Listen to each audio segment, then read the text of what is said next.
রবিন বাবা আমার এই ওষুধগুলা শেষ বাবা, একটু আইনা দেন না। আরে বাবা তোমার কি মাথা ঠিক আছে? এখন বাজার রাত 10টা আর এখন তুমি বলতাছো ওষুধ আনতাম। তুমি জানো আমার শরীর এমনিই ভালো না, এর উপর আবার পাশের এলাকায় হয়েছে ভূতের ভয়। এখন আমি পারবো না বাবা, যাও। থাক বাবা, থাক বাবা, থাক।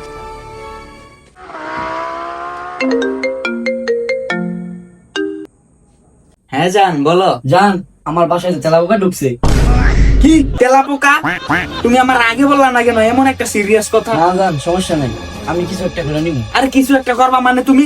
আমি আসতেছি, আমি আমি আমি আরে না থাক, তোমার তো এমনিতেই শরীরটা ভালো না। শরীর ভালো না মানে? আরে 100% ভালো, 100%। আবার তোমাদের বাসার এলাকায় ভূতেরও ভয় আছে। কি ভূত? মহেন্দ্র বাহুবলী! ভূতের মায়ের